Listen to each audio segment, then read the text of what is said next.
नमस्कार मंडळी, शुभ सकाळ. आज मी तुमच्यासाठी साधी सोपी अशी रेसिपी आणलेली आहे. तर मी त्यासाठी बारीक चिरलेला कांदा, टोमॅटो आणि कोथिंबीर कापलेली आहे. तर एका भांड्यामध्ये मी बेसन घेतलेलं आहे. त्याच्यामध्ये मी हळद टाकलेली आहे, गरम मसाला टाकलेला आहे, तिखट टाकलेला आहे आणि आपला मस्त असा चटपटा चाट मसाला टाकलेला आहे. आणि हे खूप छान अशा पद्धतीने मिक्स केलेलं आहे. आणि त्याच्यामध्ये मी मीठसुद्धा आपल्याला चवीनुसार टाकायचं आहे. आणि त्याच्यामध्ये कांदा, टोमॅटो आणि छान हिरवीगार अशी कोथिंबीर टाकून त्याला छान मिक्स करून घ्यायचं आहे. आणि ही सोपी रेसिपी आहे. ही तुम्ही मुलांना डब्यामध्ये देऊ शकता, तुम्ही सकाळी नाश्त्याला करू शकता. खूप छान अशी रेसिपी आहे आणि तुम्हालासुद्धा आवडेल.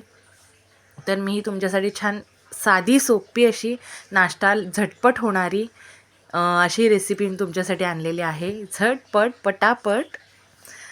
तर आपण पॅन घेतलेला आहे आणि त्याला छान ब्रशने तेल लावलेलं आहे. जास्त तेलाचा वापरसुद्धा नाही होत ह्याच्यामध्ये.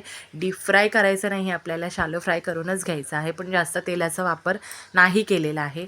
तर मिश्रणामध्ये मस्त असे ब्रेड बुडवून घ्यायचे आणि ते मिश्रण सगळं त्याच्यावर लावायचं आणि वरतीसुद्धा लावायचे आणि छान असे खरपूस छान सुंदर असे भाजून घ्यायचे. आणि खूप छान अशी भाजल्यानंतर ते छान नरम पडतात. किंवा कोणालाही कुरकुरीत हवं असेल तर त्यांनी जास्त वेळसुद्धा मंद आचेवर ठेवू शकता तुम्ही. पण खूप छान कुरकुरीतसुद्धा छान लागतात आणि असे नरमसुद्धा छान लागतात. लहान मुलांना खूप आवडतील असे हे ब्रेडचा नाश्ता आहे.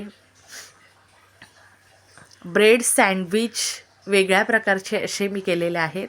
तर तुम्हाला ही व्हिडिओ कशी वाटली आहे ती तुम्ही मला नक्की सांगा.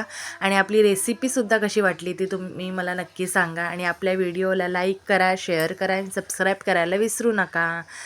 आणि माझ्या कुहूला पण खूप आवडलेलं आहे. तिला पण अशा नवनवीन वस्तू खायला खूप आवडतात. तीच मला सांगते, मम्मा मला हे कर, मम्मा मला ते कर. चला बाय.